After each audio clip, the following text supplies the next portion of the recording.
Luego, de ahí, digamos, sentar las bases de gran parte del desarrollo de la democracia en Occidente, aunque con características muy singulares, ¿no?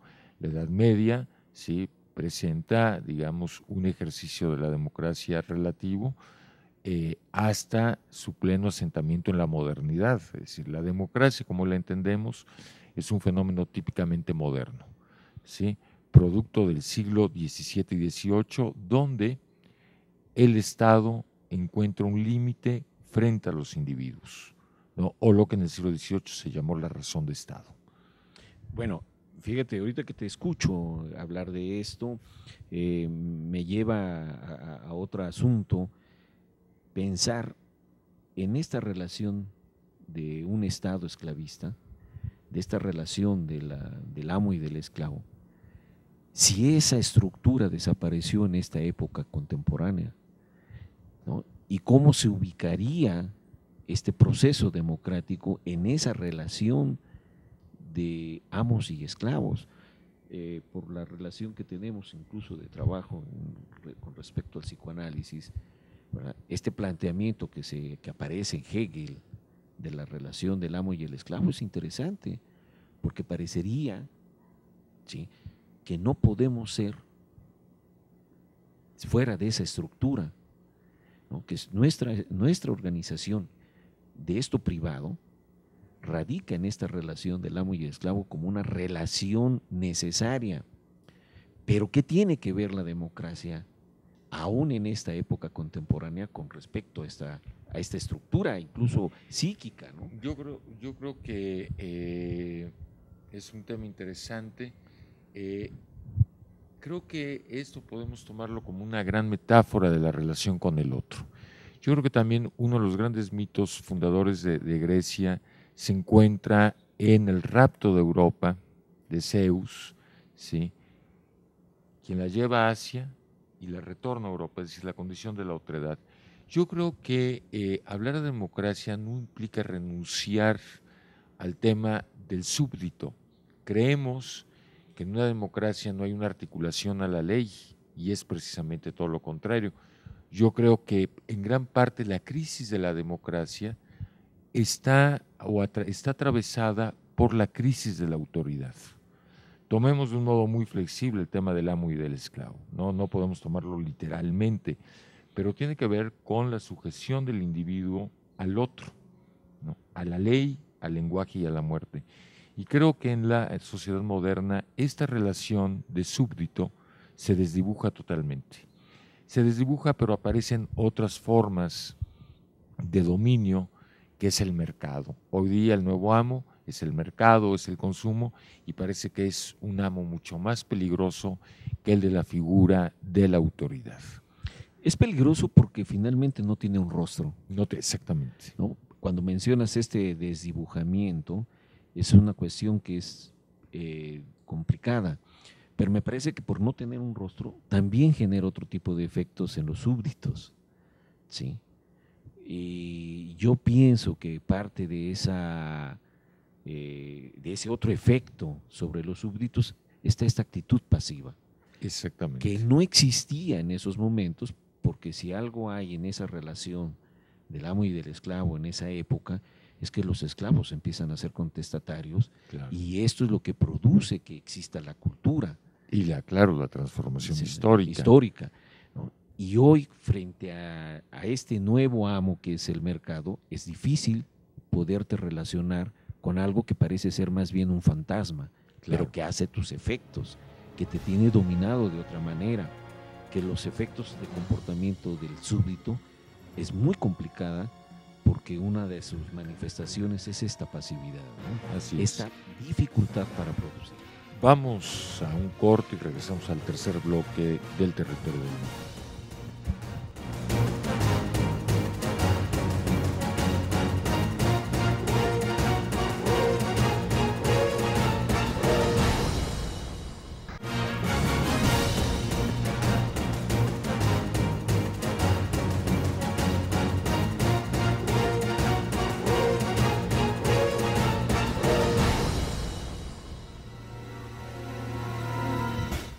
Estamos de regreso en la tercera y última parte del Territorio del Nómada Televisión.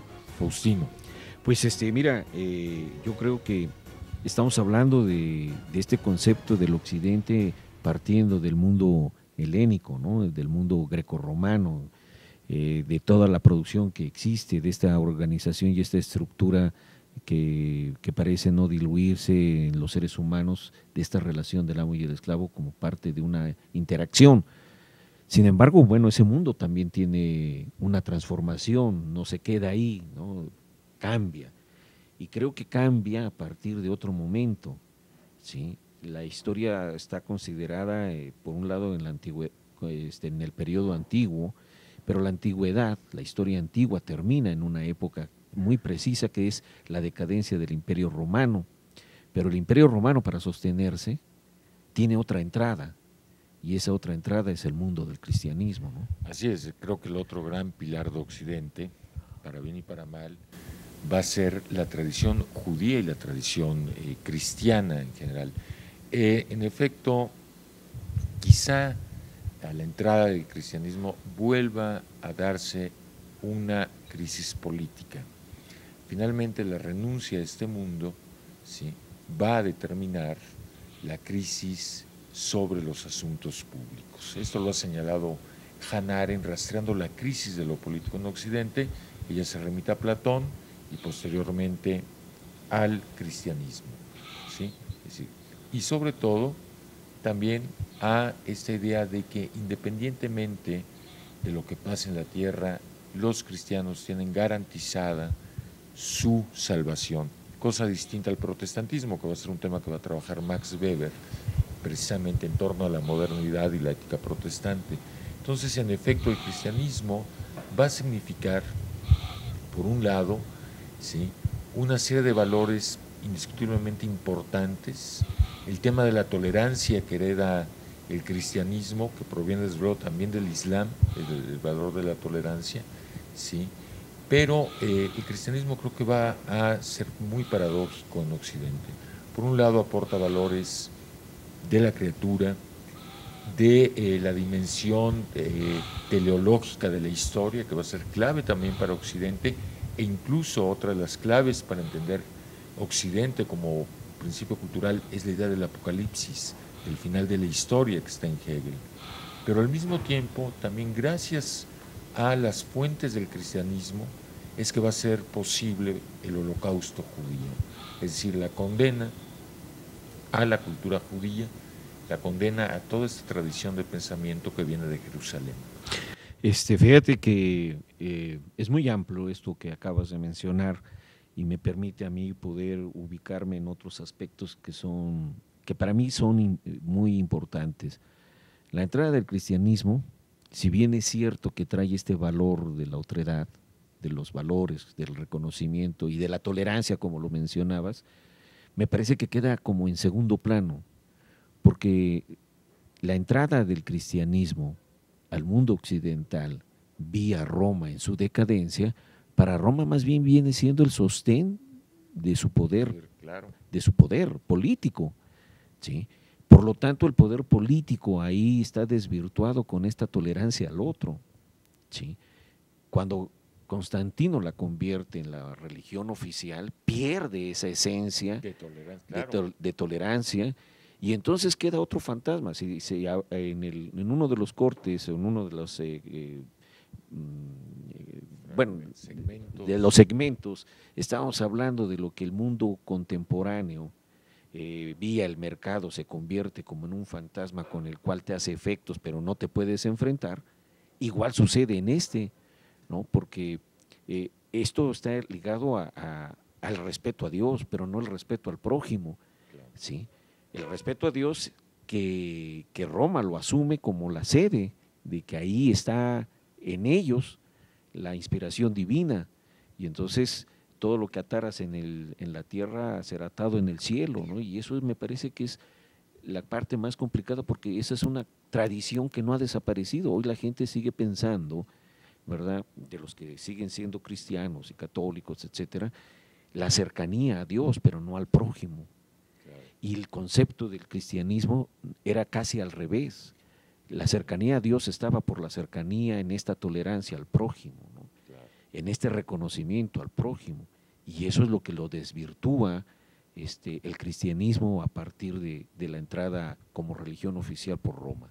Yo creo que precisamente ahí está el gran quiebre del cristianismo, cuando el cristianismo se convierte en un Estado y entonces empieza a replicar los grandes problemas políticos y de intereses que conforman a cualquier Estado.